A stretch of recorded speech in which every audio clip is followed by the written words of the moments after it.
बेटा जी राधे राधे सभी लोगों को। आशा करता हूँ कि सभी लोग मस्ती में हो, मज़े में हो। ठीक है, मुझे एक बात बताइए, इधर वो ऑनलाइन के बच्चे दिखाना मेरे को। सभी रसगुल्ले बच्चों ध्यान से सुनो। अपना एएस चल रहा है, इम्पेयरमेंट ऑफ असेट्स। बहुत अच्छा एएस है। इस एएस में क्या हुआ है कि पहली चीज़ है हमें फोकस करनी है सिर्फ असेट पर, और उस असेट की अगर वैल्यू कम हो गई परमानेंटली तो ऐसा कौन सा स्टैंडर्ड है जिस स्टैंडर्ड की वजह से हम उसकी वैल्यू को कम कर सकते हैं अपार्ट फ्रॉम डेप्रिसिएशन और अमोर्टाइजेशन। एएस 26 अमोर्टाइजेशन के बारे में बोलता है, एएस 10 डेप्रिसिएशन के बारे में बोलता है, but there has to be a place where in if a particular asset has reduced its value permanently तो उस वैल्यू को रिड्यूस करना पड़ता है। So impairment basically goes and hits the P&L account, और उसके मैंने कई सारे एग्जाम्पल्स आपको दिए थे, जैसे एक यूनिनॉर का एग्जाम्पल मैंने आपको दिया था, और ऐसी कई सारी कंपनियां जिसके अंदर बैंक्स लोग इन्वेस्ट करते हैं पैसा, और इन्वेस्ट करने के बाद में जब पैसा नहीं आता है, जैसे common form of that is RDD, तो पैसा नहीं आ रहा है तो क्या करेंगे, वो असेट इंपेयर हो गई, उस असेट का कैश जनरेटिंग कैपेसिटी अगर खत्म हो गया तो उसको हम क्या कर देते हैं, इंपेयर। अब राजा बेटा जी कल जब मैंने आपको बताना शुरू किया था तो पहले मैंने बताया था कि किसी भी एसेट की हमारे बैलेंस शीट में कैरिंग वैल्यू होती है, कैरिंग अमाउंट। कैरिंग अमाउंट का वैसे डेफिनेशन देखना जाए तो हम बोलते हैं cost less accumulated depreciation less impairment loss, तो ये कैरिंग अमाउंट होती है। अब एक और चीज समझ लो, अगर रीवैल्यूएशन मॉडल है तो कॉस्ट की जगह पे रीवैल्यूड अमाउंट आती है, बराबर है ना।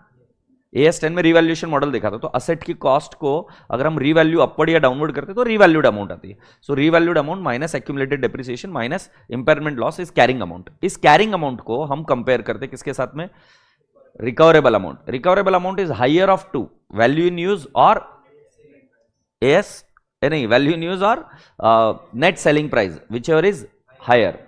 अगर मान लो वैल्यू इन यूज निकल रही है, नेट सेलिंग प्राइस नहीं निकल रही है तो चलता है, बट अगर नेट सेलिंग प्राइस निकल रही है, वैल्यू इन यूज नहीं निकल रही है तो नहीं चलता है। And when I am using the word net selling price, इसका एक और मतलब समझ लो, it is not scrap value, it is a value which you can get in the ordinary course of the business और where the active market exist. बिकने को तो गोबर भी बिकता है, हम उसकी बात नहीं कर रहे, हम बोल रहे जिसका एक्टिव मार्केट, बिकने को तो स्क्रैप भी बिकता है, हम उसकी बात नहीं कर रहे, हम ये बोल रहे हैं कि जो एक्टिव मार्केट है, मतलब मोबाइल मार्केट में मोबाइल कितने में बिक रहा है, एग्रीड। तो ऐसे उसका एक्टिव मार्केट होगा, तो डिमांड एंड सप्लाई जहां पर है उस प्रोडक्ट की, उसके बेसिस पर आप नेट सेलिंग प्राइस निकालेंगे। सो कल जब हमने ये सब चीजें समझाने की कोशिश करी तो कल हमने क्या किया, इंपेयरमेंट लॉसेस निकालने की कोशिश करी, और कल हमने मुझे लगता है कि एक दो क्वेश्चंस किए भी। मैंने आपको कहा था कि इन क्वेश्चंस को राइटिंग प्रैक्टिस करना, किया क्या। और एक एएस था जिसका मैंने राइटिंग प्रैक्टिस बोला था, एएस 18 का, कितने बच्चों ने किया, वाह, I am so proud of you. और बाकी के बच्चे कोई बात नहीं, fight fight never surrender, after May there is November, where there is a will there is a way, after November there is May, कोई दिक्कत नहीं है, बहुत परफेक्ट काम चल रहा है। तो अब रसगुल्ले बच्चों मैं आपको बता दूं कि आज हम क्या करने वाले हैं। कल मुझे लगता है यहीं तक हुआ था ना, और कुछ क्वेश्चंस हुए थे। अब आज हम क्या बोल रहे हैं, एक कॉन्सेप्ट समझ रहे हैं जिसका नाम है सीजीयू। क्या कॉन्सेप्ट है, CGU. Let's take an example in this class, can this benches generate independent cash flows? Can this camera generate independent cash flows? This iPad, can it generate independent cash flows? This podium, क्या ये independent cash flows generate करता है? नहीं। तो अगर आप ध्यान से समझेंगे तो आपको एक चीज क्लिक हो गई होगी अभी तक कि ये कैश फ्लोज जनरेट नहीं कर रहा है, और जब कैश फ्लोज जनरेट नहीं कर रहा है तो वैल्यू इन यूज नहीं निकल सकती। अगर वैल्यू इन यूज नहीं निकलेगी तो कॉमन सेंस की बात आपको समझ में आ गया कि नेट सेलिंग प्राइस कोई लेना देना नहीं है, क्योंकि वैल्यू इन यूज नहीं है तो रिकवरेबल अमाउंट नहीं निकल सकती। वैल्यू इन यूज कंपलसरी है, रिकवरेबल अमाउंट का वैल्यू इन यूज और net selling price whichever is higher. Net selling price निकल रही है बट वैल्यू इन यूज नहीं निकल रही तो हम नहीं लेते। यस और एएस 28 का रिक्वायरमेंट है। राजा बेटा जी ऐसे सिनारियो में आपको एक चीज समझना पड़ेगा, there is a concept called as CGU. CGU is cash generating unit. मतलब हम क्या करते हैं, असेट्स को कंबाइन करने लगते हैं, और जब असेट्स को कंबाइन करते हैं तो एक सेगमेंट जैसे बनती है। सेगमेंट रिपोर्टिंग याद है, एक डिसकंटिन्यूड ऑपरेशंस याद है, सेगमेंट जैसे बनती है कि जिसके अंदर वेरियस असेट्स वेरियस लायबिलिटीज मिलकर combine they generate what, cash flows. एक बिजनेस का पार्ट बनता है वो।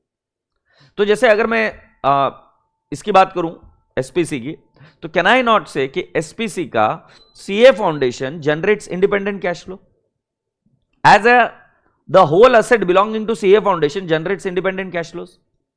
एग्रीड। सो राजा बेटा जी आपको समझना चाहिए कि सीजीयू ये क्या, कैश, सीजीयू को क्या बोलते हैं हम, cash generating unit.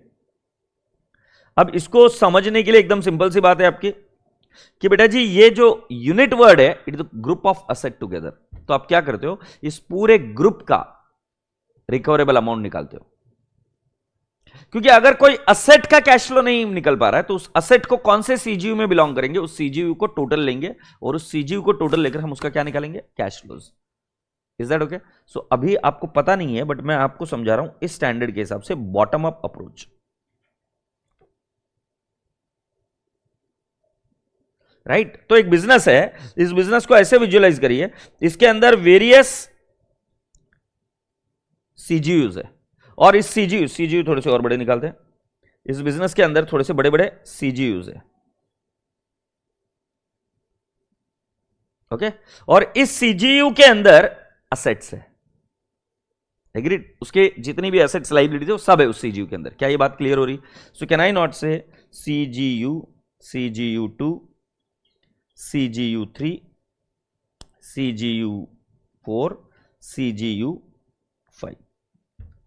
Do you understand? अब बॉटम अप अप्रोच क्या कर रहे हैं पता है क्या? हम CGU को ले रहे हैं क्योंकि नीचे से जो लोएस्ट लिमिट है जो CGU है वो ले रहे हैं, कैश जनरेटिंग यूनिट। अब हम क्या करते हैं, इस CGU के अंदर अगर कोई गुडविल अलोकेट हो सकती है तो वो गुडविल अलोकेट करेंगे। तो मुझे एक बात बताइए, अभी आप एक ग्रुप के बारे में सोचिए, let's assume that a group called as Meta group. Meta ने इंस्टाग्राम खरीदा, मेटा ने व्हाट्सएप खरीदा, तो आपको क्या लगता है व्हाट्सएप जो ये ग्रुप है, CGU है, उसके साथ गुडविल भी आई होगी? सो मैं आपको बता रहा हूं एक ऐसा यूनिट जिसको गुडविल अलोकेट हो सकती है। देखो दो ऑप्शन बनेंगे, goodwill can be allocated reasonably, goodwill can not be allocated reasonably. So मैं आपको बता रहा हूं बॉटम अप अप्रोच में आप क्या करते हो, पहले आप CGU का कैरिंग अमाउंट लेते हो। सर कैरिंग अमाउंट कैसे लेना है? बिल्कुल सिंपल है बेटा, इसके अंदर जितनी भी एसेट्स है सभी की टोटल ले लो, asset 1, asset 2, asset 3, asset 4, asset 5, asset 6, जितनी भी एसेट्स है। CGU is a combination of all the assets together which are generating independent cash flows। तो उसको क्या कर दोगे, सारी एसेट्स को ऐड कर दोगे। Do you agree? सो आपको क्या मिला, कैरिंग अमाउंट। कैरिंग अमाउंट के बाद में आप उसका क्या निकालोगे, recoverable amount. Recoverable amount is what, higher of value in use and net selling price. अब बेटा वैल्यू इन यूज तो बहुत इजीली निकल जाएगा, बट नेट सेलिंग प्राइस कैसे निकालेंगे? प्रत्येक असेट का नेट सेलिंग प्राइस लेते रहेंगे, अगर अवेलेबल है तो, नहीं है तो इग्नोर मारो, क्योंकि वैल्यू इन यूज होना कंपलसरी है, नेट सेलिंग प्राइस नहीं है तो चलता है। जब आप ये रिकवरेबल अमाउंट निकाल सकते हो, और अगर recoverable amount is lower than the carrying amount, then there is an impairment. Question ये आता है ये इंपेयरमेंट जाएगा कैसे? मतलब अभी तक का तो बहुत आसान था, सिर्फ जो हम असेट के लिए कर रहे थे वो किसके लिए कर रहे हैं, CGU के लिए। अब CGU नाम की कोई असेट नहीं है मेरे बुक्स में, तो मैं राइट ऑफ किसके अगेंस्ट करूं? इंपेयरमेंट अगर रहा तो उस केस में स्टैंडर्ड ये बोलता है if goodwill can B reasonably allocated to CGU, okay, write off goodwill first. मतलब AS14 अगर आपको याद होगा तो 5 सालों में राइट ऑफ करते, बट CGU का कॉन्सेप्ट ऐसा है कि भाई साहब अगर ये हुआ कुछ भी इंपेयरमेंट हुआ एक CGU का जिसके अंदर गुडविल भी कंपोनेंट है, गुडविल को पहले उड़ाओ, कुछ दिमाग नहीं लगाना। जितना गुडविल है और जितना इंपेयरमेंट लॉस है, तो फॉर एग्जांपल गुडविल अलोकेट हुई है 10 लाख और आपका इंपेयरमेंट लॉस है 8 लाख गुडविल के अगेंस्ट राइट ऑफ कर दो। अगर मान लो आपका ऑप्शन ऐसा बनता है गुडविल है 10 लाख और आपका इंपेयरमेंट लॉस आ रहा है 14 लाख, तो पहले गुडविल राइट ऑफ होगी पूरी 10 लाख और फिर जो बचा हुआ 4 लाख है, जो बची हुई एसेट्स है, उसके कौन से रेशियो में बांटोगे? You will distribute it in the carrying amount ratio. मतलब हम ये ऐसे अज्यूम करके चलते हैं कि प्रत्येक असेट जो उसके अंदर है उसकी कैरिंग अमाउंट होगी, उस कैरिंग अमाउंट के रेशियो में impairment loss will be distributed amongst all the assets. Yes और नो? क्या क्या समझा? देखो बॉटम अप अप्रोच बता रहा हूं, इसको अगर थ्योरी में पढ़ेंगे बहुत गंदा पढ़ने को मिलता है, बट अगर आप ऐसे कॉमन सेंस से समझोगे तो एक CGU आइडेंटिफाई किया which is cash generating unit, फिर उसका कैरिंग अमाउंट निकालेंगे which is summation total of what, all the assets book values. फिर हम क्या करेंगे, उसको अगर गुडविल अलोकेटेड होगी, अच्छा फिर हम क्या, गुडविल भी उसको अलोकेट होती है तो कर देंगे, कैरिंग अमाउंट में गुडविल वाली एसेट भी आ जाएगी। सेकंड केस पर हम क्या निकालते हैं, रिकवरेबल अमाउंट। रिकवरेबल अमाउंट में हम क्या करते हैं बेटा जी, वैल्यू इन यूज निकालते हैं, क्योंकि कैश फ्लोस तो जनरेट हो रहे हैं, और नेट सेलिंग प्राइस निकालते हैं अगर अवेलेबल है तो। फिर दोनों में से हायर आपको पता चल जाएगा कि रिकवरेबल अमाउंट कितनी। If recoverable amount is lower then you got impairment loss. ऐसा मुझे लगता है ये कल तक जो किया था वही है। अब प्रॉब्लम क्या है कि इंपेयरमेंट लॉस की एंट्री क्या है, P&L टू असेट। क्वेश्चन आता है कौन सी asset, CGU is a group of asset, so can I not say I will first write off against goodwill if goodwill is available, और बचा हुआ balance and balance if any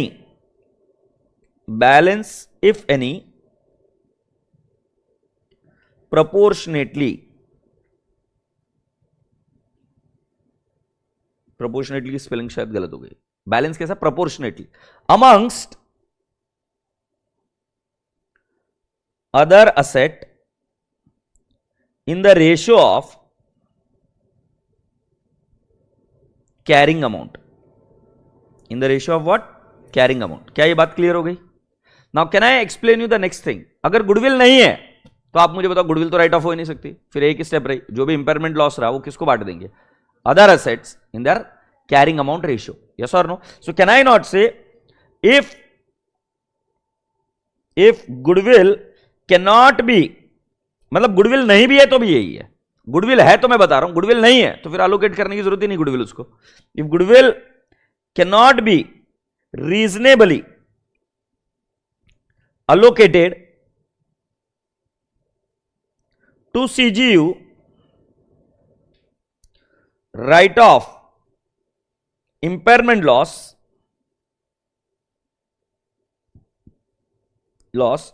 proportionately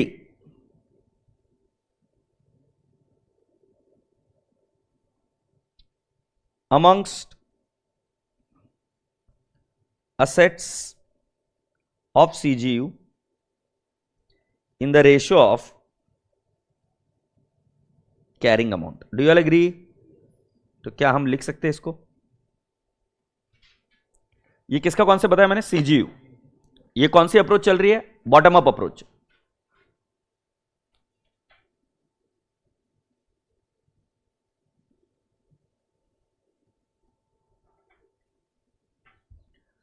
जय जय Shiv Shambho,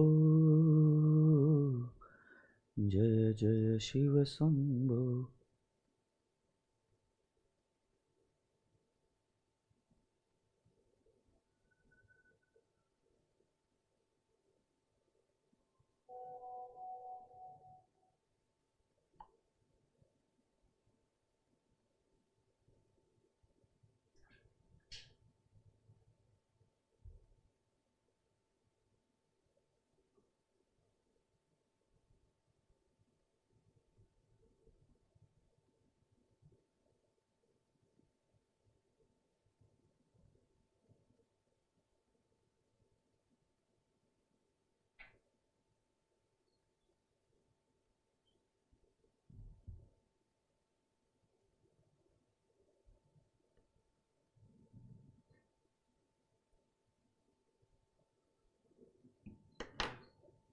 scroll करो, CGU समझ में है, it is a group of assets which are capable of generating cash flows।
Shall I proceed?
Okay good.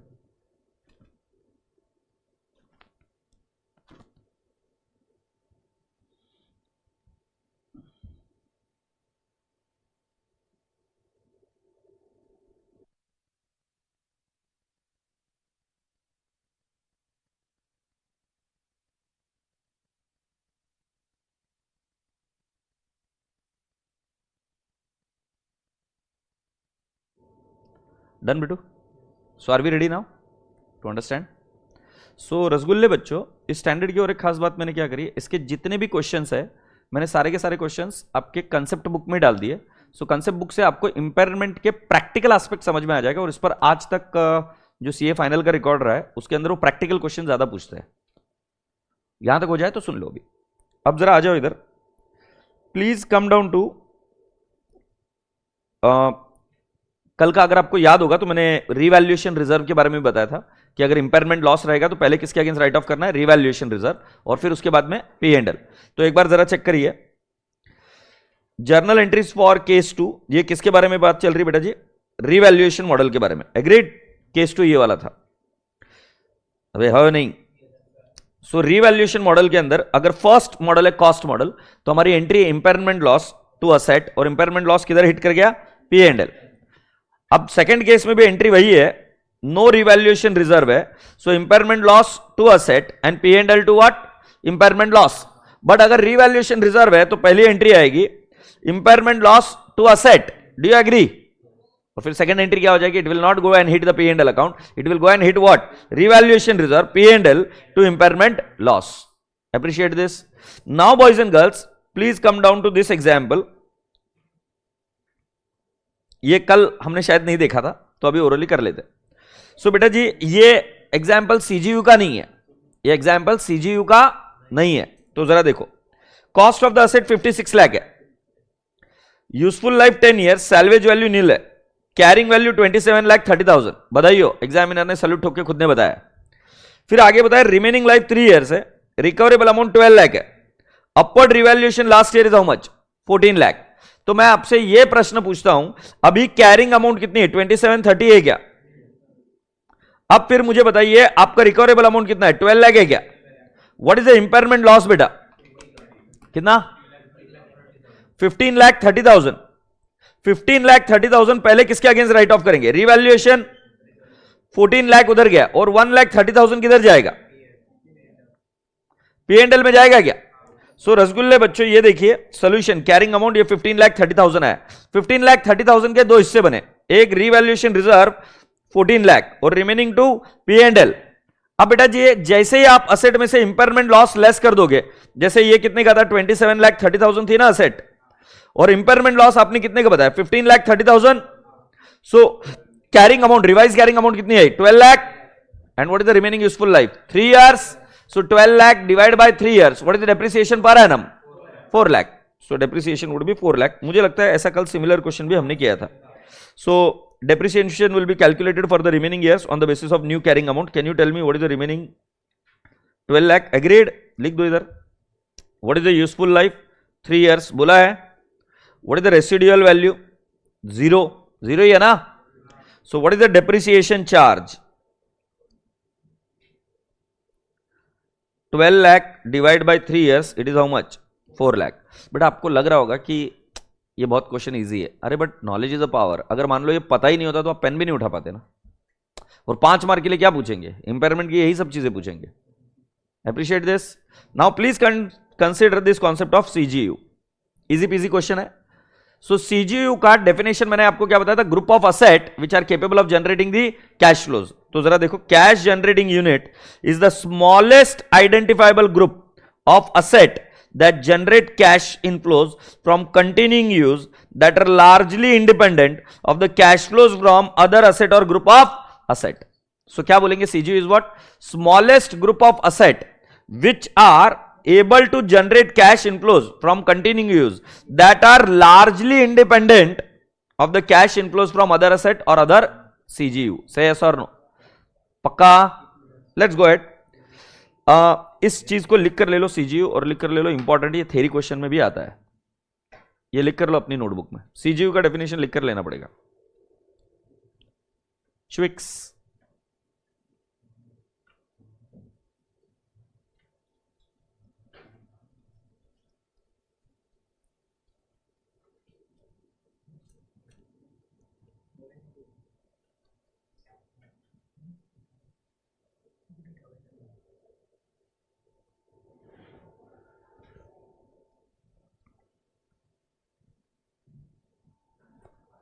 कुछ आ रहे क्या कमेंट्स?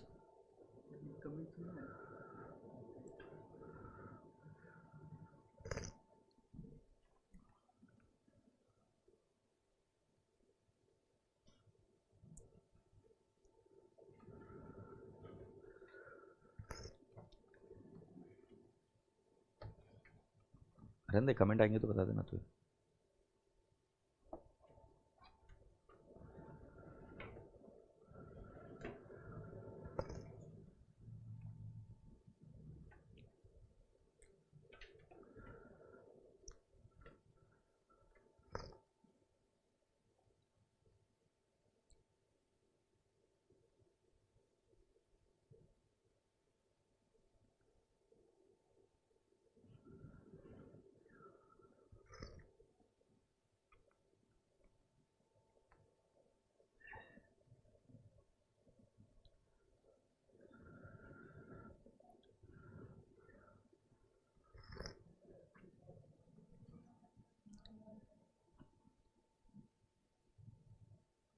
हो गया?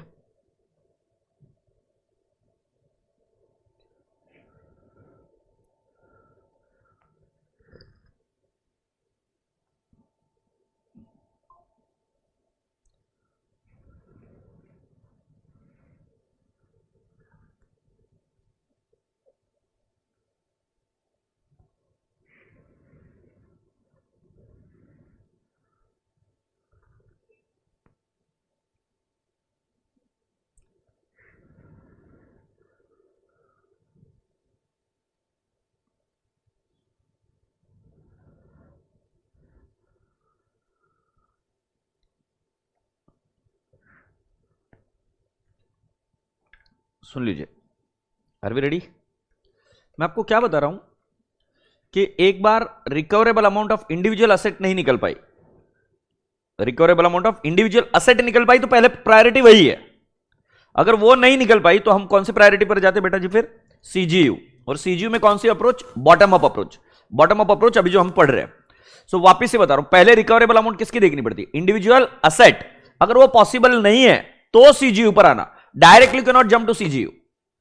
सो अगर recoverable amount of an individual asset is not possible, then you calculate the recoverable amount of the CGU. क्या ये line लिखी हुई है क्या? If it is not possible to determine recoverable amount of individual asset, then entity should recognize the recoverable amount of CGU to which the asset belongs. अब ये question आता है कब करना है सर? तो स्टैंडर्ड बोलता है हर बार नहीं करने का, ये तभी करना है when there are indicators of impairment. क्या बोला है? When there are indication that the asset is impaired, recoverable amount of the individual asset to be determined. और अगर वो पॉसिबल नहीं है तो then you calculate the recoverable amount of the CGU. तो नाउ ये कॉन्सेप्ट मैंने अभी तक पढ़ाया नहीं। इंडिकेशन मतलब क्या, ये हम पढ़ेंगे बाद में कि व्हाट आर द इंडिकेटर्स, और इसके बारे में और विस्तार से बात करेंगे। अभी के लिए आप इधर आ जाइए, एग्जाम्पल। Are we there? और लिख लीजिए रिवाइज बिफोर एग्जाम। ये कौन सा अप्रोच मैं आपको समझा रहा हूं? Bottom up approach. Bottom up approach slow and steadily हम समझेंगे, वैसे आसान है, कोई बड़ी बात नहीं। A mining enterprise owns a private railway to support its mining activities. तो मतलब उसके अंदर एक प्राइवेट रेलवे उनकी। The private railway could be sold only for scrap value, and the private railway does not generate cash inflows from continuing use that are largely independent of the cash inflows from the other assets of the mine. मतलब railways independently खुद cash flows generate नहीं कर पा रहे हैं, और railways को अगर बेचेंगे तो एज अ स्क्रैप वैल्यू बेचेंगे।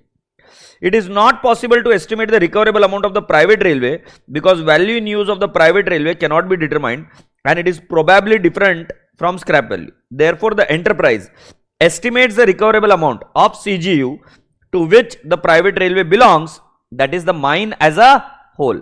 अब उस माइन के अंदर बहुत सारी अलग अलग असेट्स है, कौन सी है देख लीजिए। माइन का मतलब एक एग्जांपल ले रहे हैं अभी हम, सीजीयू कैसे होता है।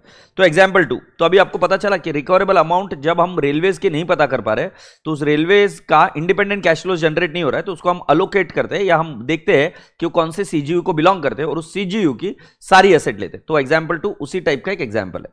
एग्जाम्पल 2 में कैश जनरेटिंग यूनिट ए निकाला है जिसके अंदर मशीन ए, बी, सी, सॉफ्टवेयर, राइट, इन सभी की कैरिंग अमाउंट आपके पास होगी क्योंकि बैलेंस शीट में सब इंडिविजुअल एसेट है तो कैरिंग अमाउंट तो मिल जाएगी। तो आप देख रहे हो कैरिंग अमाउंट सभी की है, एग्रीड। बट बेटा जी रिकवरेबल अमाउंट एक साथ सभी की है। इसमें गुडविल का कॉन्सेप्ट है ही नहीं क्योंकि शायद गुडविल है ही नहीं बुक्स में, एग्रीड। तो 70,000 आ गया। तो कितना आ गया बेटा जी इंपेयरमेंट लॉस? 30,000।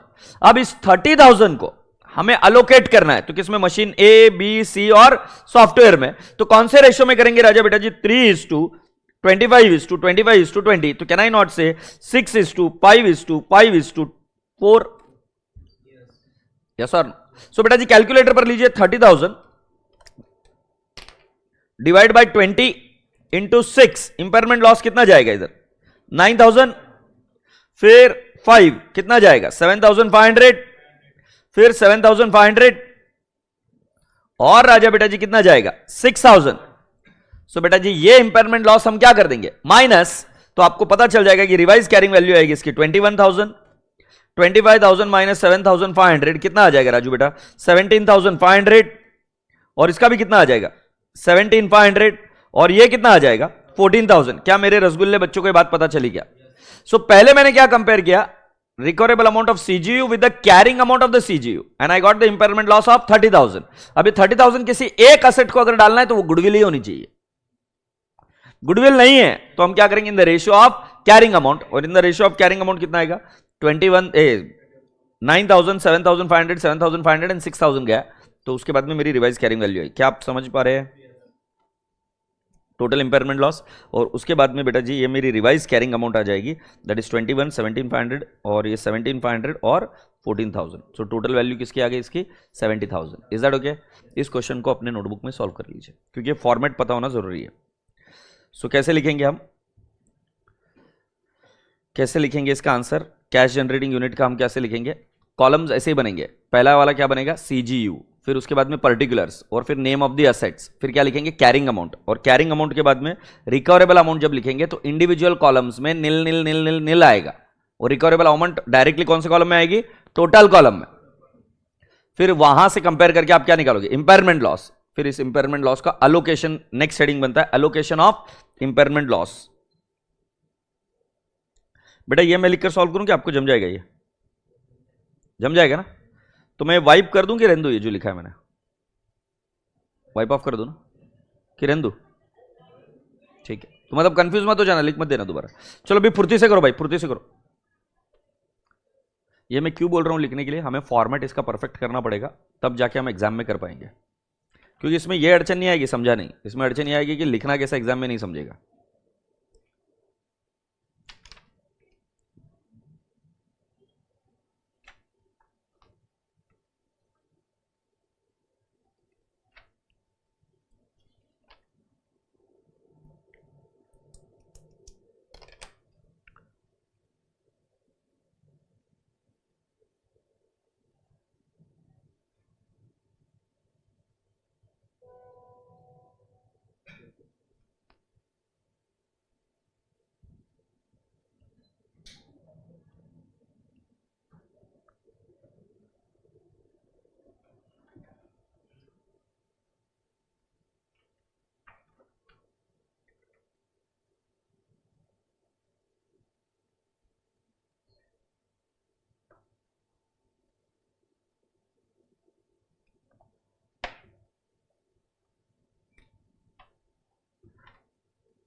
Very good.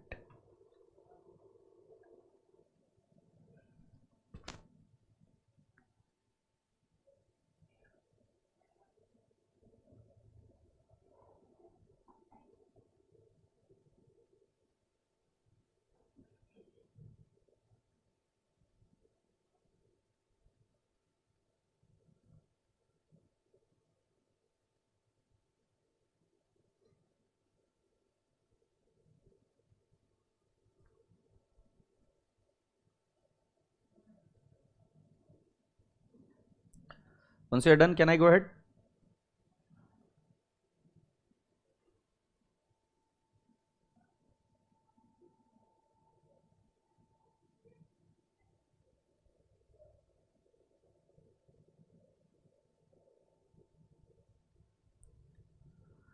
अच्छा, अभी तक ये पूरी तरीके से बॉटम अप अप्रोच हुई नहीं है, तो बॉटम अप अप्रोच को थोड़ा सा और समझते हैं विस्तार से. Are we ready? बट एक चीज समझ में आ गई आपको कि सीजीयू क्या होता है. उसकी कैरिंग अमाउंट लेते हैं और रिकवरेबल अमाउंट इंडिविजुअल असेट की नहीं आएगी, टोटल सीजीयू की आएगी. इंपेयरमेंट लॉस अगर सीजीयू का आया तो हम अलोकेट करेंगे. अगर मान लो सीजीयू इंपेयर्ड नहीं है, even if there are indicators, you are not going to provide for impairment loss. मतलब पहले अगर आपको याद होगा देयर आर इंडिकेटर्स, तब हम इंपेयरमेंट लॉस चेक करते हैं. बराबर है ना? तो अगर मान लो आपका इंपेयरमेंट लॉस नहीं आ रहा है सीजीयू के लेवल पर, भले ही आपको एक असेट के बारे में ऐसा लग रहा है कि वो इंपेयर हो गई है, फिर भी इंपेयर नहीं करोगे क्योंकि सीजीयू इज नॉट इंपेयर्ड और उस इंडिविजुअल असेट का रिकवरेबल अमाउंट नहीं निकल पा रहा है. क्लियर है? ठीक है. नाउ बेटा जी गुडविल के बारे में बात करते हैं. बेटा गुडविल क्या होता है ना, कई बार goodwill is able to be reasonably allocated to a particular CGU. जैसे फॉर एग्जांपल हमने एक बिजनेस यूनिट बाय किया. अभी जैसे फॉर एग्जांपल एसपीसी ने बाय किया 11-12 का यूनिट. ओके, अगर 11-12 का यूनिट बाय किया तो what we will be doing is will be giving them a goodwill और हम उसको एक्वायर करेंगे. अब अगर हम उसको एक्वायर कर लेते तो हमको पता है कि ये गुडविल किसको बिलोंग करती है, 11-12 वाले जो यूनिट है उसको ही बिलोंग करती है. सो आप देखते रहेंगे कि जब भी कोई नया स्टार्टअप होता है तो what they do is they keep on acquiring various assets, various business. तो उस केस में जो भी ज्यादा पैसा दिया जाता है वो किसको अलोकेट होता है, उसी यूनिट को अलोकेट होता है. जूनियर हैट मालूम है क्या आपको? बायजूस ने एक्वायर किया था सॉफ्टवेयर कोडिंग. सो जब एक्वायर किया था तो बहुत मोटी रकम देकर उसको एक्वायर किया था. और जब बहुत मोटी रकम देकर उसको एक्वायर किया तो आपको समझ में आ रही है एक बात कि उसी यूनिट को गुडविल एलोकेट हो सकती है. और जब कभी भी इंपायरमेंट होगा उस असेट का तो सबसे पहले क्या उड़ेगी? गुडविल. सो पहला रूल है कि गुडविल कैन बी एलोकेटेड और can not be allocated. Sometimes goodwill ऐसी होती है जो एलोकेट नहीं हो सकती एक सीजीयू को. तब क्या करना है, तब हम देखेंगे. उसको हम बोलेंगे टॉप डाउन अप्रोच. ऐसी और भी एसेट्स है बिजनेस में जिसको हम बोलते हैं corporate asset. Call centre, call centre किसी एक सीजीयू को बिलोंग नहीं करता. Call centre belongs to all of them. Admin office किसको बिलोंग करता है? एचओ किसको बिलोंग करता है? It can not be said that it belongs to one CGU. Asset तो कोई भी होगी, कोई भी इंपेयर हो सकती है. सो टॉप डाउन अप्रोच यूज होती है for the asset which can not be allocated. से यस, टॉप डाउन अप्रोच होती है which for which the asset cannot be allocated, but if the goodwill can be allocated then you will use what? bottom up approach. और एक बात ध्यान से सुन लीजिए, common sense वाली बात बता रहा हूं. आप कोई भी स्टेप लीप नहीं कर सकते. पहले इंडिविजुअल असेट, फिर बॉटम अप अप्रोच और फिर top down approach. Is that okay? पहले इंडिविजुअल असेट फिर bottom up asset. Bottom up asset मतलब छोटे छोटे सीजीयूज को लेकर ऊपर चलते जाइए. अगर नहीं हो पा रहा है, कुछ असेट फिर भी छूट रही है और उसका इंपायरमेंट देखना है तो फिर top down approach. Point clear? So ये देखिए, goodwill can be allocated on a reasonable and consistent basis, perform bottom up test only, but can not be allocated on reasonable and consistent basis, perform bottom up and top down test both. अब वो कैसे करना है मैं समझाऊंगा. तो पहले हमको कौन सा टेस्ट समझना जरूरी है? Bottom up. एक्चुअली कोई टेस्ट है ही नहीं रहे, ये नाम लिखे इसलिए मेरे को यूज करना पड़ रहा है. अगर इसको हम वर्किंग्स में देखेंगे ना तो बोले क्या पोपट बोल रहा है आनंद. तो चलते अभी आगे. मैं इसको बाद में पढ़ूंगा, इन दोनों लाइंस को, क्योंकि इससे आप डर लगेगा तो इसको मैं बाद में पढ़ूंगा. बट मैंने एक चीज बताई थी, अगर इंपेयरमेंट लॉस आया और गुडविल रही तो पहले किसको अलोकेट करने का? गुडविल को. ये वाली लाइन को हाईलाइट कर लीजिए. Note, impairment loss should be allocated to reduce the carrying amount of the asset of the unit as follows. Unit माने कौन सा? सीजीयू. तो पहले किसको अलोकेट करने का? To goodwill allocated to CGU. पहले किसको राइट ऑफ करोगे? पूरी की पूरी गुडविल को. से यस. फिर then the other assets of the unit on pro rata basis. मैंने इसको क्या बोला था? proportionately based on the carrying amount of each asset in the unit. Unit का मतलब क्या है? CGU, cash generating unit. Agreed. So बेटा जी एग्जाम्पल आ जाइए। पहला वाला जो एग्जाम्पल था उसके अंदर गुडविल थी नहीं, अभी ये नेक्स्ट एग्जाम्पल इसके अंदर क्या है? गुडविल रहेगी। Are we there? सो बेटा जी at the end of 2020 enterprise M acquired 100% of the enterprise Z for 3000 lakhs। Okay, अब आगे Z has 3 cash generating unit A, B, C with net fair value. Highlight the word net fair value. I am not using the word carrying amount. अगर आपको याद होगा तो goodwill जब calculate होती है तो AS14 में हमने सीखा था cost of acquisition less net asset, और net assets were taken at fair value. So क्या हुआ, एक एंटिटी है जिसका नाम क्या है बेटा जी? एम ने एक्वायर किया किसको? जेड को, और जेड को एक्वायर करते हुए गुडविल आई होगी। Let's take an example 40 lakhs goodwill आई होगी। अब जेड के अंदर 3 सीजीयू है, CGU1, CGU2, CGU3। अब क्वेश्चन ये आता है कि बेटा जी हम गुडविल को अलोकेट कैसे करेंगे? Goodwill can not be allocated on carrying amount basis. Goodwill is allocated on the basis of fair value of the assets acquired. ये हमने कहां पढ़ा था? AS14 में। इंपेयरमेंट बात ही नहीं कर रहा मैं, गुडविल फेयर वैल्यू के बेसिस पर कैलकुलेट होती है ना। सो बेटा जी हम क्या करेंगे? इन असेट्स को लेंगे, इन सभी के असेट्स को लेंगे, कौन सी अमाउंट पर? कैरिंग अमाउंट, और उसमें क्या जोड़ेंगे? गुडविल। बट गुडविल कैसे एलोकेट करेंगे? CGU1, 2, 3, क्योंकि हमें गुडविल आई थी पूरे जेड की, बट CGU1, 2, 3 में हम कैसे एलोकेट करेंगे? On the basis of fair value. इधर सिर्फ ध्यान रखना गुडविल एलोकेट होगी, इंपेयरमेंट नहीं, उसकी कैरिंग अमाउंट में ऐड करने के लिए। कौन से बेसिस पर गुडविल ऐड होगी? Fair value. इसके आगे फेयर वैल्यू कहीं यूज नहीं होगी, कैरिंग अमाउंट ही यूज होगी। Is that okay?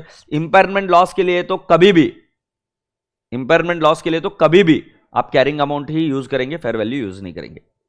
सो जरा ध्यान से सुन लीजिए, हमने ऐसा बोला 3000 lakhs with the net fair value of 1200, 800 and 400 respectively. M recognizes goodwill of 600 lakhs. Lucky हो तुमको ये दे दिया है, बट अगर नहीं दिया जाता तो हम कैसे निकालते? तो कैन आई नॉट से कॉस्ट ऑफ एक्विजिशन कितना है? 3000। फिर हम क्या बोलेंगे? Less net assets. अब बेटा जी नेट एसेट्स जो है वो एक जेड की है पूरे, बट जेड में क्या है? CGU 3 है। तो जो मैं AS14 में सिखा रहा हूं वही पढ़ा रहा हूं अभी भी। तो मुझे क्या लेना है? Fair value of all the asset. अब फेयर वैल्यू कहां कहां पे? CGU में। सो हम लिखेंगे fair value, fair value of CGU। तो बताओ मुझे CGU1 का कितना है? 1000। फिर CGU2 का 800, CGU3 का 400 क्या? सो बेटा जी कैन आई नॉट से 2400 लेस हो जाएगा। सो what is the goodwill? 600 is the goodwill. अब ये 600 CGU1, 2, 3 को कौन से रेशियो में बिलोंग करती है? So it belongs in the ratio of 6:4:2। 12:8:4 is nothing but 6:4:2. Agreed? So CGU1 को 6:4:2 के रेशियो में आप बांटोगे, यस और नो? ये गुडविल को बांट दोगे तो उसकी कैरिंग अमाउंट में इन सभी को बांटोगे। आगे बढ़े, ये लिखना है क्या आपको? ये लिखकर ले लीजिए। अगर नहीं दिया हुआ एग्जाम में तो गुडविल कैसे कैलकुलेट करेंगे? तो ये मैंने लिखा कॉम्पिटिशन ऑफ गुडविल, साइड में लिखकर ले लो, उधर जगह है।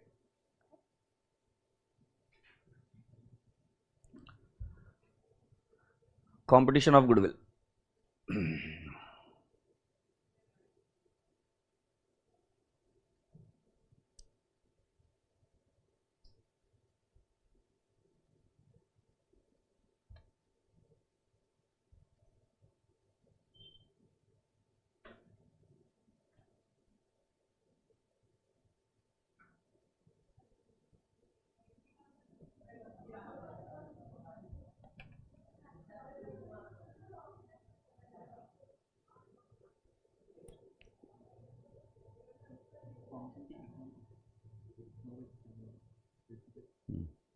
तो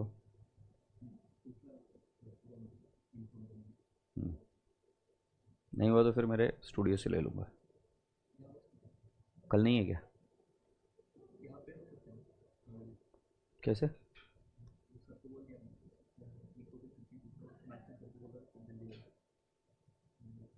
कितने बजे लेंगे? फिर इधर ले लूंगा।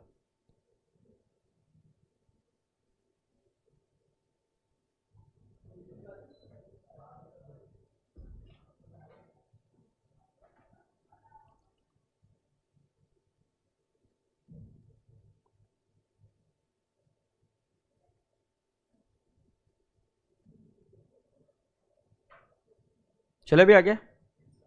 ओके, अब बेटा आपकी गुडविल तो आ गई, आगे पढ़ते क्या क्या लिखा है। At the end of 2024 A make significant losses. Now significant losses is an indicator of impairment, ये मैं पढ़ाऊंगा। तो मैंने आपको क्या बताया, there has to be indicator.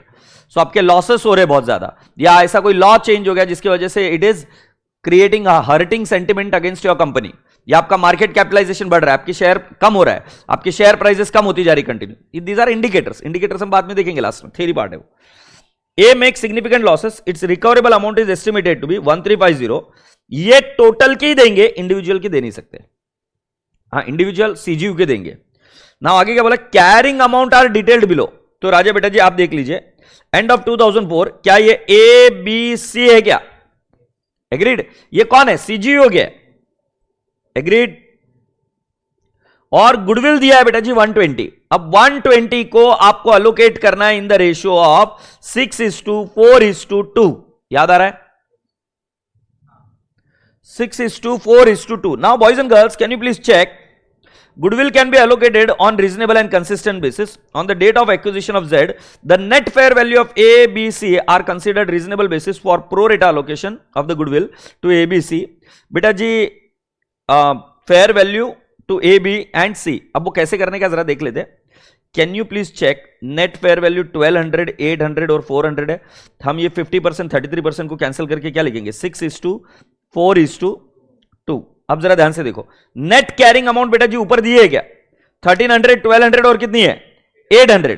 तो यही मैंने आगे कैरी फॉरवर्ड किया गया, 1300, 1200 और 800। गुडविल कितनी थी? 120। 120 डिवाइड बाय 12 इंटू 6 कितना आ रहा है? 60 इंटू 4 कितना आ रहा है? 40 इंटू 20 और इंटू 2 कितना आ रहा है? 20 आ रहा है क्या? अब बेटा जी मेरे पास रिवाइज कैरिंग अमाउंट आई 1360, 1240 और 820। Revise carrying amount I. Appreciate this, पक्का? अब राजा बेटा जी ये टोटल कितनी हो गई कैरिंग अमाउंट? 3420। बेटा मुझे एक बात बताओ, कैरिंग अमाउंट कितनी दी हमको? टोटल कैरिंग अमाउंट कितनी दी है इनकी? कैरिंग नहीं, सॉरी, रिकवरेबल अमाउंट कितनी दी है? 1350। सो टोटल कैरिंग अमाउंट 3420 है, और ये कितनी है carrying amount total? 13, recoverable amount 1350। क्या आप मुझे बता सकते हो इंपेयरमेंट लॉस कितना है? Impairment loss is 2070। एग्रीड। तो बेटा पहले मैं इंपेयर करूंगा गुडविल को, जो इंडिविजुअल में घुसी हुई है। गुडविल इंपेयर होने के बाद में जो बचा हुआ है वो इन the ratio of the carrying amount में हम बांटेंगे। वो कैसे बांटना है मैं आपको समझाऊंगा। यस और नो? कुछ तो गड़बड़ हो रही है। कैरिंग अमाउंट के टोटल मैंने कुछ गड़बड़ ले ली है। अच्छा, कौन सा सिर्फ सीजीयू 1 का दिया है क्या carrying amount? The recoverable amount is estimated to be 1350. There is a printing mistake, I guess. या इसमें प्रिंटिंग मिस्टेक है।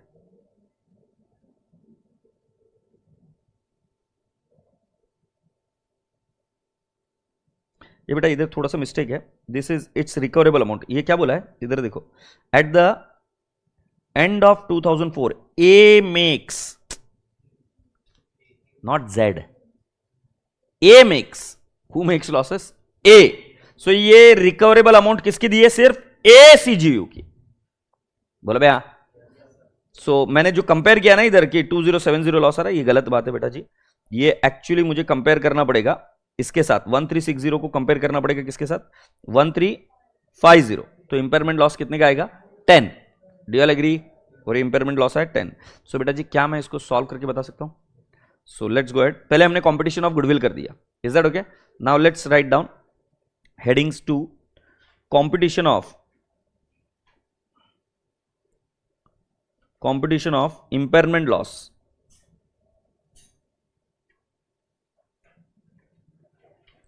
ये कौन सा टेस्ट है? Bottom up approach.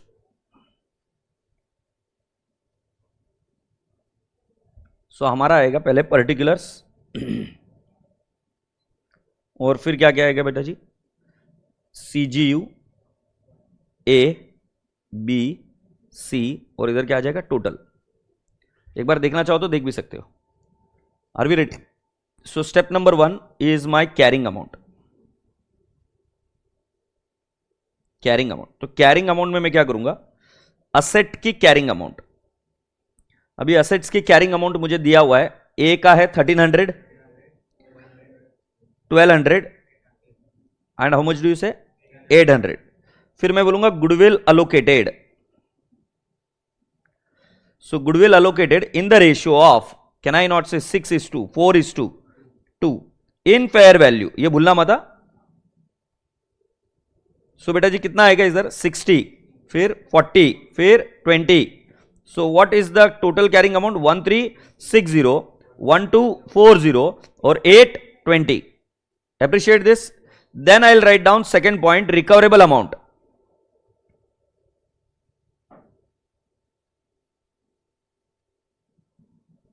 Okay, now do we know the recoverable amount of first CGU? इसमें तीनों का देना चाहिए था तो आपको और पता चलता था, बट सीजीयू 1 का पता है क्या कितना है, 1350।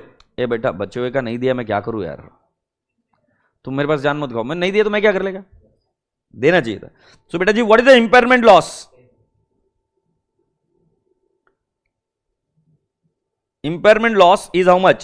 10, and this impairment loss will be written off against what? Goodwill.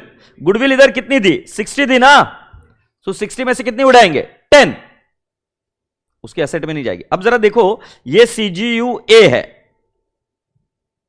इस सीजीयू ए में बहुत सारी अलग अलग एसेट्स है और इसके अंदर एक और एसेट हमने एलोकेट की गुडविल। गुडविल का वैल्यू कितना है 60। अब इंपेयरमेंट लॉस जो है मैंने क्या समझाया आपको, पहले किसके अगेंस्ट राइट ऑफ करोगे, गुडविल, तो गुडविल में से 10 माइनस होगा और ये कितनी रह जाएगी 50, बाकी की एसेट्स इंपेयर नहीं करनी पड़ेगी। Is that okay? So impairment loss is 10, so I will write down note, in case of CGU A impairment loss of 10 will be written off against goodwill allocated to it.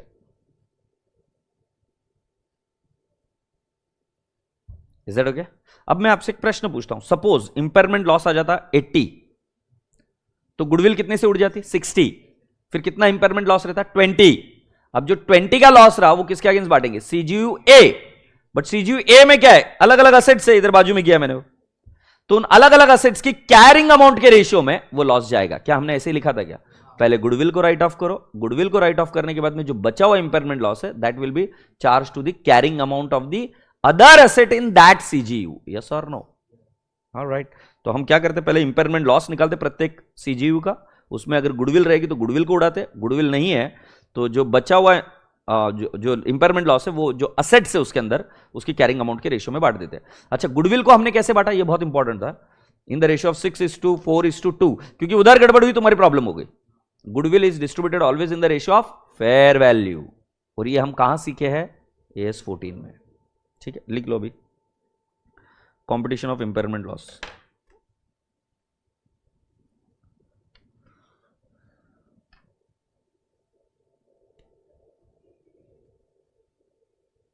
तुमने लिख लिया, best है एकदम।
Shall I scroll up?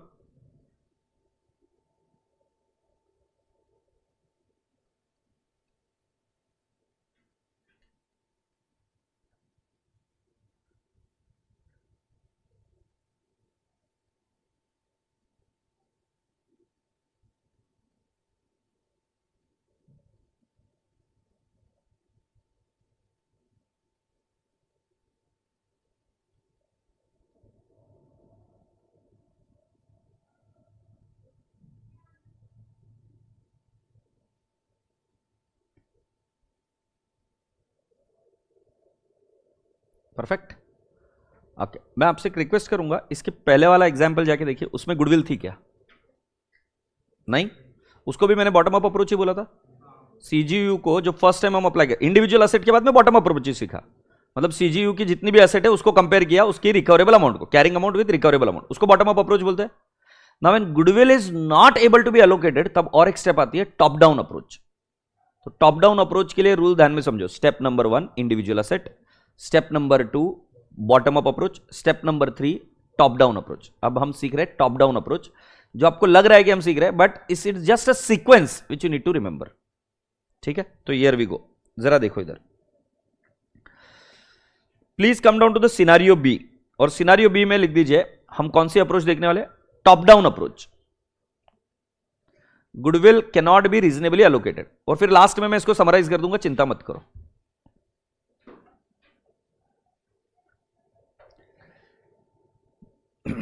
इस example में क्या लिखा है? There is no reasonable way to allocate the goodwill that arose on the acquisition of Z to A B and C. क्या बोल रहे तुमको समझ में? क्या मीनिंग है इसका? कोई तरीका नहीं है जिसमें हम ए बी सी जो सीजीयू है उसको गुडविल अलोकेट कर पाए। Clear? Going ahead, at the end of 2004 Z's recoverable amount is estimated at 3,400. please underline the word Z's recoverable amount. at the end of 2004 M first applies the bottom up test. ये तो मैंने पहले ही बताया था, हर बार क्या apply करेंगे? Bottom up test. फिर it compares A's recoverable amount to its carrying amount excluding goodwill. अब आपको दिखा है कि कैरिंग अमाउंट दी हुई है 1300 और रिकवरेबल अमाउंट है 1350। सर 1350 रिकवरेबल अमाउंट हमारी कहां से आई है?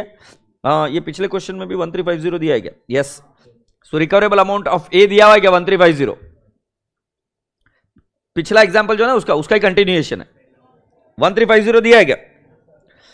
एक्सक्लूडिंग गुडविल, और फिर उसके बाद में हम इंपेयरमेंट लॉस निकालते हैं। तो जरा ध्यान से सुनिए मैं क्या करूंगा,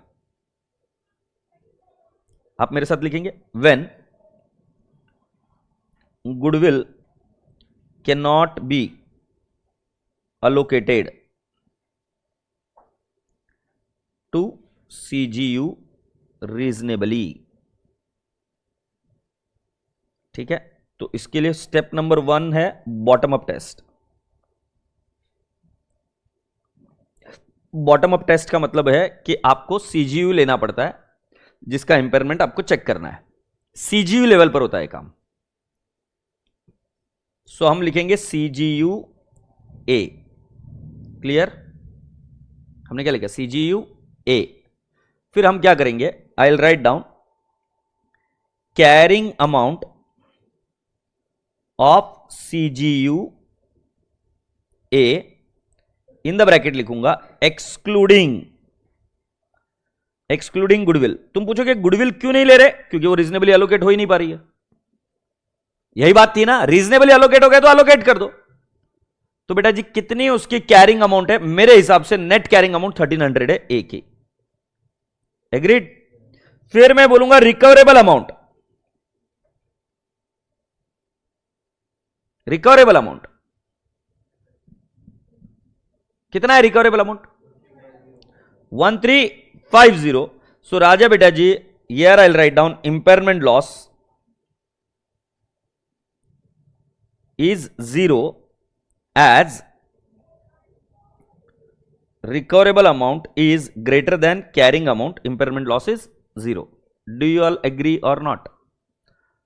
तो बेटा जी क्या फर्क पड़ा? कुछ भी तो मेरी स्टेप में फर्क नहीं पड़ा। आप अगर गुडविल को अलोकेट नहीं कर पा रहे हो तो मैंने क्या ले लिया? कैरिंग अमाउंट ले लिया ए का, उसका रिकवरेबल अमाउंट लिया वो ले लिया, और उसको कंपेयर कर निकाल दिया कि भाई साहब कि कोई इंपेयरमेंट है क्या? तो किसी भी असेट का इंपेयरमेंट नहीं है। अगर होता तो मैं क्या करता? इधर इंपेयर कर देता पहले इसको। Point clear? Now we will understand top down approach.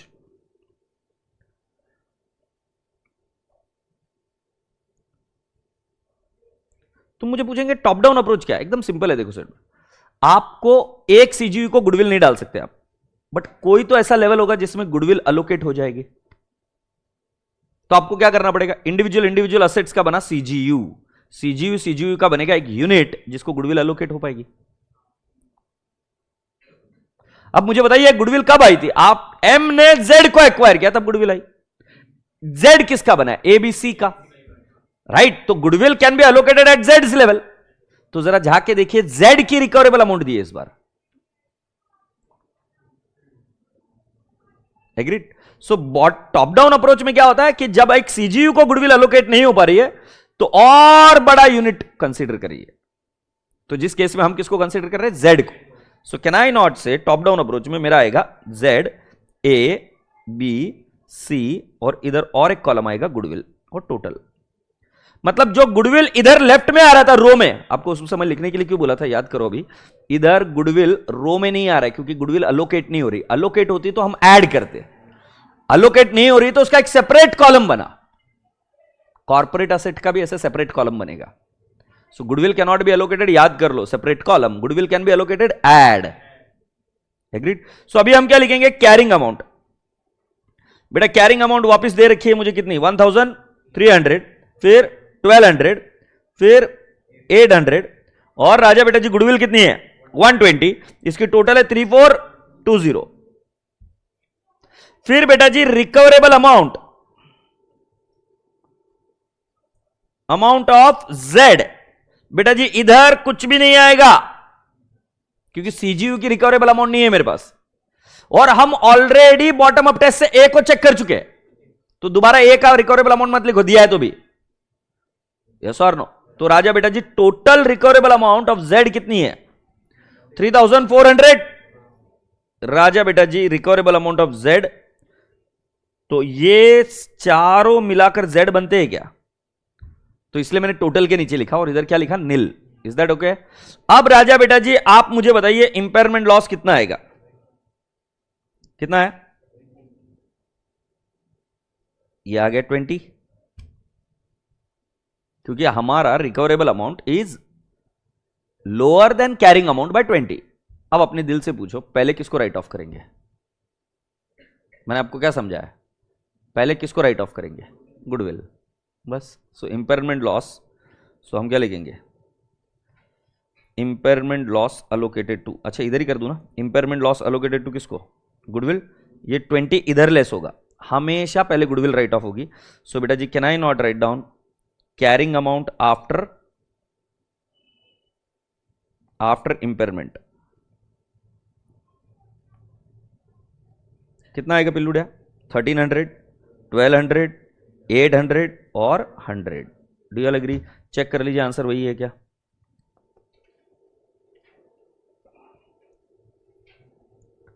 हमने क्या बोला? इंपेयरमेंट लॉस 20 है क्या? और उन्होंने क्या बोला? Therefore M recognises an impairment loss 20 that it allocates fully in goodwill in accordance with para 87 of AS 28, मतलब पूरा गुडविल को। और अभी आपको पता चला कि टोटल को कंपैरिजन किया, तो कीवर्ड क्या पढ़ा? Goodwill can B reasonably allocated. Step number 1 क्या करने का? गुडविल इधर आएगा रो में और गुडविल एलोकेट होगी, फिर उसकी रिकवरेबल अमाउंट के साथ कंपेयर करो और उसके अंदर सबसे पहले क्या राइट ऑफ होगा? Goodwill component. दूसरा वाला कौन सा? Goodwill can not be allocated, तो उसको उन्होंने नाम क्या दे दिया? छपरी नाम। टॉप डाउन अप्रोच मतलब पूरे ग्रुप का देखकर कर बताओ। बॉटम अप्रोच मतलब एक एक सीजीयू को देखो, मतलब नीचे से ऊपर जाओ सीजीयू से, और टॉप डाउन अप्रोच मतलब ऊपर से, मतलब एक बार इंडिकेटर दिखा तो तीनों स्टेप होगी। पहली वाली स्टेप इंडिविजुअल असेट, फिर बॉटम अप और फिर टॉप डाउन। मतलब जब कभी भी टॉप डाउन करना है तो उसके पहले बॉटम अप करना जरूरी है। तो goodwill can not be allocated, तो उसके इसमें पहले बॉटम अप विदाउट गुडविल और फिर टॉप डाउन। क्लियर? और टॉप डाउन में हम क्या करते हैं? गुडविल का एक अलग कॉलम बनता है, जैसे मैंने अभी बनाया। किधर बना भाई? गुडविल का एक अलग कॉलम बनता है और फिर राइट ऑफ करते जाएंगे। Is that okay? ए याद रहेगा ना? मैं तुमको बता रहा हूं, इतना सा याद रख लो।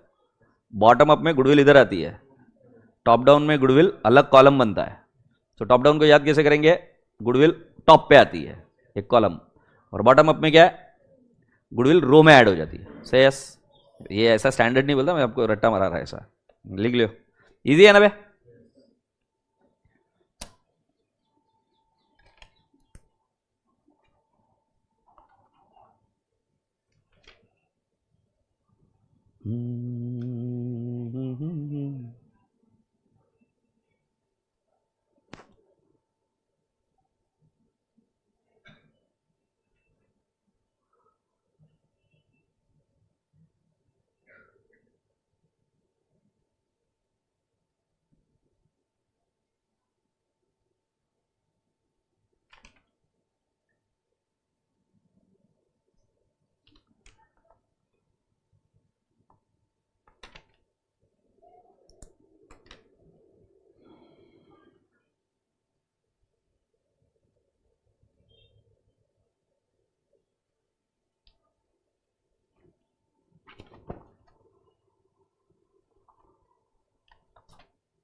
रेडी है भैया?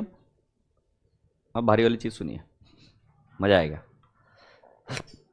बेटा जो कुछ भी मैंने अभी आपको गुडविल को पढ़ाया सब कुछ याद है? अब सेम चीज है कॉर्पोरेट एसेट। गुडविल और कॉर्पोरेट एसेट में एक फर्क है। जब कभी भी बिजनेस खराब होता है तो गुडविल सबसे पहले उड़ती है, नाम शोहरत सबसे पहले उड़ता है। अभी जैसे बिंद्रा जी का वो केस चल रहा है, सब मैं इतना मानता था, साला क्या क्या निकला, बाप रे बाप। सो बिंद्रा जी के अगेंस्ट में जो कुछ भी केस निकला अभी, तो पहले सबसे पहले क्या उड़ रहा है उनका? असेट बाद में उड़ेगी, पहले नाम शोहरत गुडविल उड़ गई। यस सर, जो कुछ भी उनको एंडोर्समेंट मिलने वाले थे वो पहले वो कम होने लगे, गुडविल उड़ने लग गई है। जब कभी भी कोई इंपेयरमेंट हुआ बिजनेस में, इसीलिए प्रायोरिटी उन्होंने रखी, गुडविल चली जाती है। सेकंड प्रायोरिटी पर क्या होता है? उसकी असेट उड़ती है। एग्रीड? बट जो जो असेट एक सीजी को अलोकेट हो सकती है वो तो आसान है, बट जो असेट अलोकेट नहीं होती है, ऐसी भी कुछ असेट होती है जिसको हम बोलते हैं कॉर्पोरेट असेट। तो जो कुछ भी मैंने गुडविल के बारे में सिखाया अभी इधर, वैसे ही अभी आपको समझा रहा हूं कॉर्पोरेट असेट के लिए। कॉर्पोरेट असेट का एग्जांपल लिख देता हूं, कॉल सेंटर। ये एक्चुअली टेंजिबल असेट होती है। Call centre, can I not से आपका ईडीपी डिपार्टमेंट, ईडीपी मतलब ईआरपी डिपार्टमेंट। ईआरपी डिपार्टमेंट अलग अलग सेगमेंट के लिए अलग अलग थोड़ी ना होगा, एक ही होगा ना? यस और no? So can I not say EDP और ERP department, personnel department, admin department. Agreed? So these are corporate asset which cannot be allocated to a particular what I can say CGU. Is that okay? So but फिर भी मान लेते हैं कि दो हिस्से बनाए हमने, और मैं पहला वाला क्या लिखूंगा कि can be corporate asset can be reasonably allocated to CGU। ये पहला वाला लॉजिक। और दूसरा क्या लिखा मैंने? Corporate asset cannot be reasonably allocated to CGU। Agreed? If it is corporate asset can be reasonably allocated, तो हम लिखेंगे follow bottom up approach।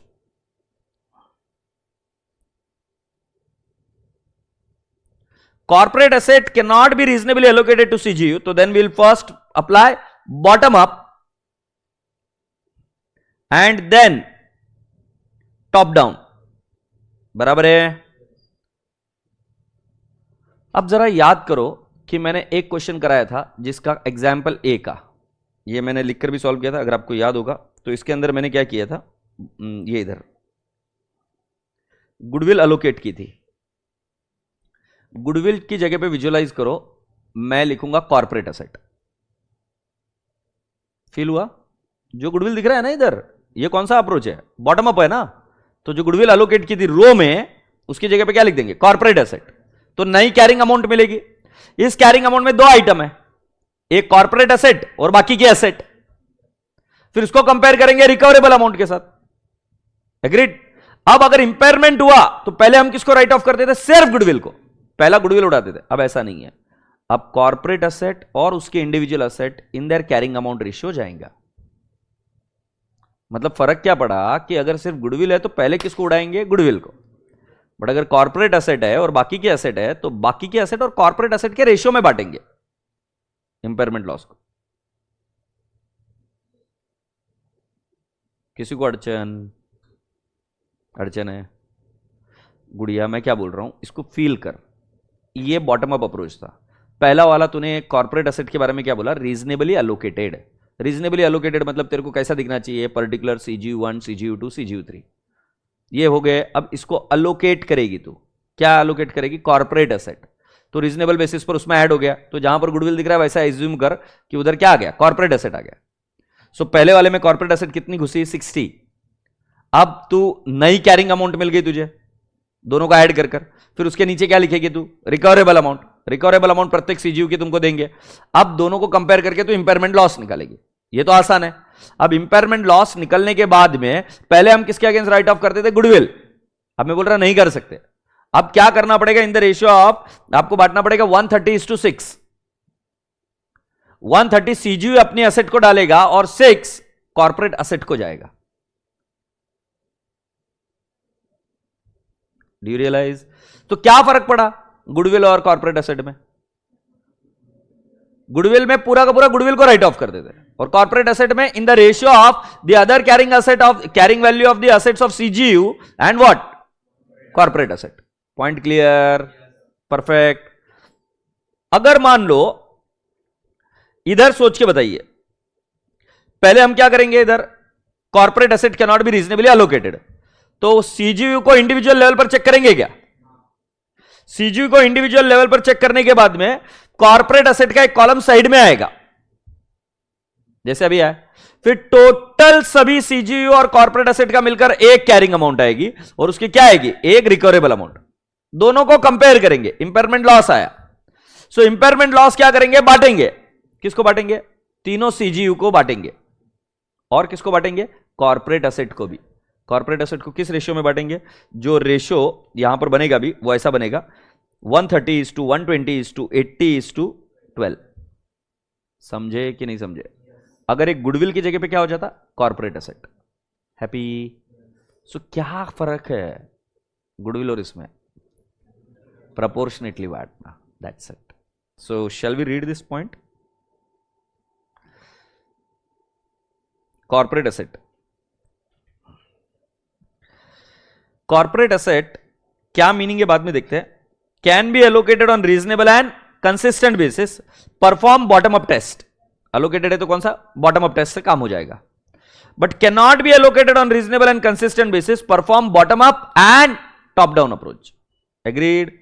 अब राजा बेटा जी, corporate asset are asset other than goodwill that contribute to the future cash flows of both cash generating unit under review and other cash generating units. So other than goodwill है। So देखो, corporate asset do not generate separate cash inflows. The recoverable amount of individual corporate asset cannot be determined unless management decide to dispose of the asset. Sell ना करे तो उसके हम क्या नहीं निकाल सकते बेटा जी? recoverable amount नहीं निकाल सकते। If there is an indication, now indication word नहीं समझा है, that corporate asset may be impaired, recoverable amount is determined with reference to CGU to which the corporate asset belongs. So here we go and read this question. Are we ready? इसको भी हम solve करेंगे। An entity has two CGUs, X and Y. There is no goodwill within the unit carrying value. The carrying value of X is 10 million, ये इधर दिख रहा है, and Y is how much? 15 million. Total कितना है? 25 million. The entity has an office building that has not been included in the above values and can be allocated to the unit on the basis of the carrying value. मुझे बताओ, top down या bottom up? Top down या bottom up?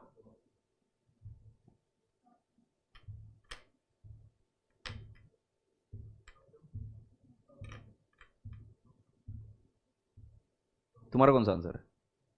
हाँ, तुम्हारा? हाँ, अच्छा, reason बताओ मुझे, क्यों इतने चमन लोगों को पढ़ा रहा हूं मैं? रीजन बताओ तो, क्यों टॉप डाउन? क्यों?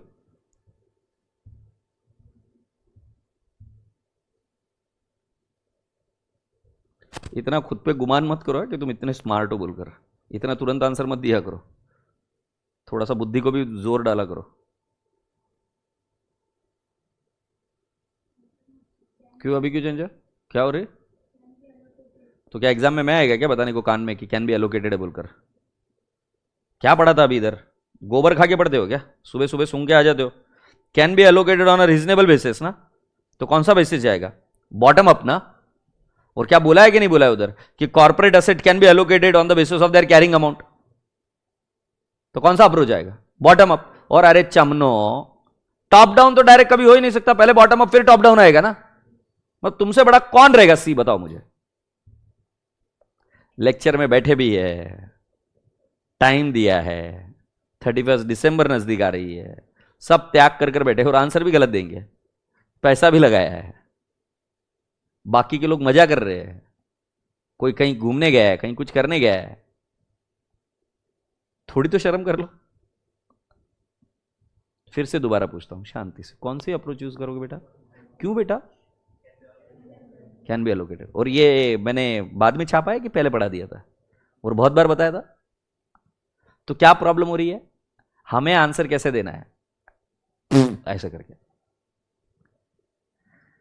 मतलब तुम पास होने की तुम्हारी जिम्मेदारी ले ही नहीं रहे हो। वो तो एग्जामिनर को बोल दिया तुझे करना है तो तू कर, मैं तो कुछ भी भसड़ मचा के आएगा, सॉरी बोलकर बात खत्म। Idiots. The office building has carrying value of 5 million. मेरे को हाथ समझ में आता है कि मैं सेल्फ स्टडी से क्यों पास हुआ, क्योंकि मुझे बुद्धि लगाने की आदत थी। क्या लिखा है वो पढ़कर देखने की, तुमको है ही नहीं हुए मन साले। 5 million. The recoverable amount are based on the value in use of 9 million of X and 19 million for Y. चलो छोड़ो ना सर, मैं क्या बता रहा हूं, कैरिंग अमाउंट ऑफ एक्स कितनी है 10 और इसकी कितनी है 15। मुझे बताओ कॉर्पोरेट एसेट कितनी है, कॉर्पोरेट एसेट कितनी है, टोटल कॉर्पोरेट एसेट कितनी है 5 है क्या ऑफिस बिल्डिंग। अच्छा मुझे बताओ कौन सी अप्रोच आपने बोली, बॉटम अप या टॉप डाउन। बॉटम अप में रो में आता है कि कॉलम में आता है, रो में आता है। तो देखो रो में उसको अपोर्शन किया इन द रेशियो ऑफ 10:3, सॉरी 2:3, ठीक है। तो 5 को 2:3 में करेंगे तो इधर कितना ऐड हुआ 2 और इधर कितना है 3, तो कितना है 12 और 18। रिवाइज कैरिंग अमाउंट आई क्या, इसको कंपेयर करेंगे उसकी recoverable amount, value in use 9 और कितनी है 19, ये 9 और 19 आए क्या। फिर राजा बेटा जी 12 और 9 को कंपेयर करेंगे तो इंपेयरमेंट लॉस कितना है 3 और दूसरे वाले केस में कितना है 0, हाँ नहीं। अब बेटा जी ये जो 3 है ये किसके अगेंस्ट एलोकेट होगा, प्रोपोर्शनेटली ना। पहले हम किसको उड़ा देते थे गुडविल, अब गुडविल को उड़ाएंगे या दोनों को, तो दोनों को कौन से रेशियो में उड़ाएंगे 5:1। 5:1 कैसा है 10:2 है, तो रेशियो क्या बना 5:1। Do you all agree.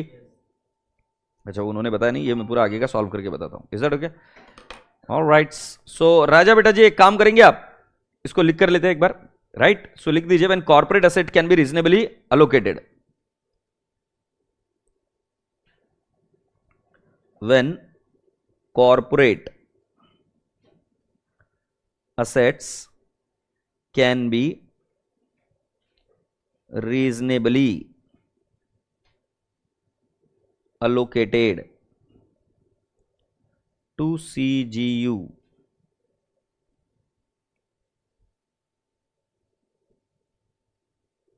Are we done? So what are we going to write down here? बताओ मुझे कौन सा आएगा, कौन से इनके डिपार्टमेंट है ये, अच्छा कौन सी अप्रोच है ये bottom up.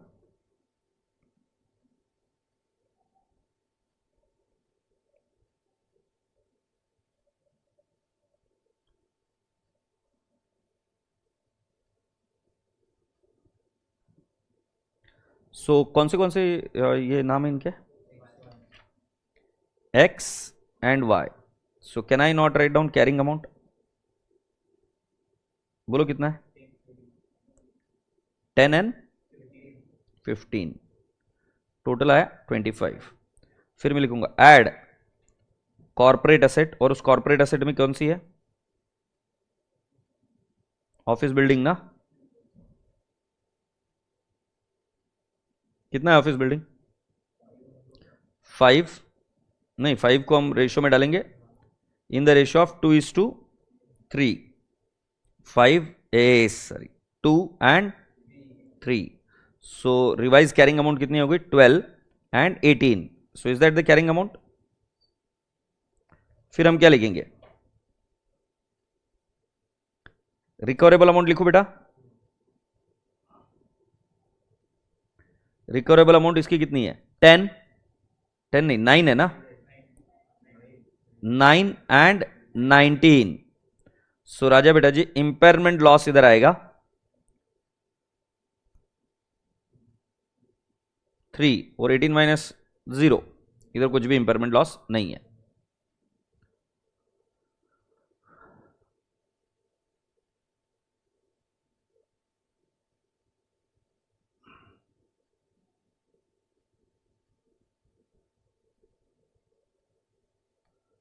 Now I will say second working note, ये इधर नहीं की हुई है, allocation of impairment loss, allocation of impairment loss।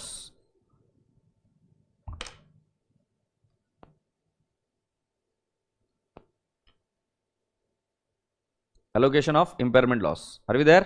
So allocation of impairment loss में हम लिखेंगे impairment loss is 3, so it should be divided between what? Assets of X and office building. नहीं, वाई को क्यों जाएगा यार, वाई में तो इम्पेयरमेंट लॉस है ही नहीं ना। सो एक्स के अंदर दो असेट है ना, 10 and 2. So can I not say allocation of impairment loss? So I'll write down X and corporate asset. Okay. So I'll write down impairment loss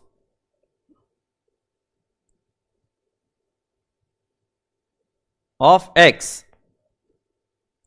Agreed? तो हम कितना impairment loss of X? 3 in the ratio of 10:2. ये कौन सा ratio है? Carrying amount का ratio है क्या? क्योंकि मैंने आपको क्या बताया कि जो उनकी कैरिंग अमाउंट है उस रेशियो में जाएगा 10:2. सो बेटा जी लो 3 डिवाइड बाय 12 इंटू 10 कितना आएगा? 2.5. और राजा बेटा जी इधर कितना आ जाएगा? 0.5. ये उन्होंने आगे सॉल्व नहीं कर दिया, बट आपको आशा करता हूं कि समझ में आ रहा है. Is that okay?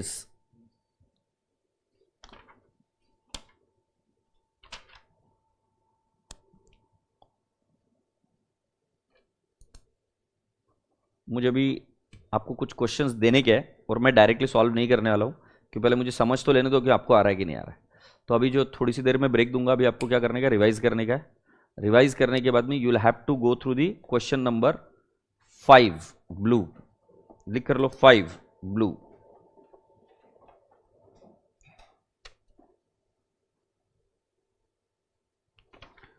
फाइव के बाद में आपको नेक्स्ट लेना है 7 ब्लू.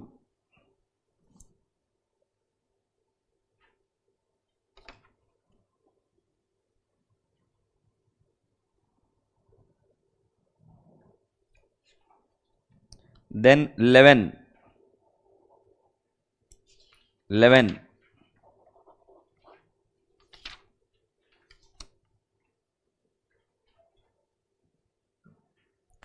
के बाद में 1 येलो.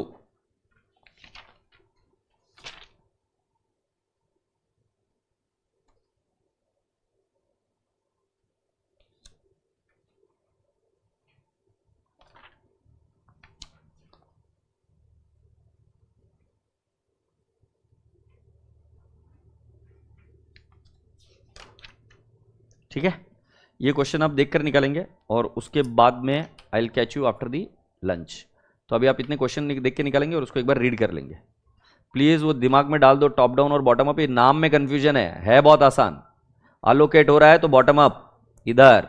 वो कॉर्पोरेट एसेट भी हो सकती है, गुडविल भी हो सकती है. गुडविल रहा तो पहले गुडविल उड़ती है, और अगर कॉर्पोरेट एसेट रही तो कॉर्पोरेट एसेट और उसकी बाकी के एसेट इन दैट रेशियो जाता है. और अगर टॉप डाउन अप्रोच रहा तो सारे यूनिट्स को एक साथ लेकर इधर एक कॉलम बनता है. फिर उसकी रिकवरेबल अमाउंट कंपेयर करते, इधर नील नील नील आता है. और जब कंपेयर करने के बाद में इंपेयरमेंट लॉस आया तो वो इंपेयरमेंट लॉस आप क्या करते हो?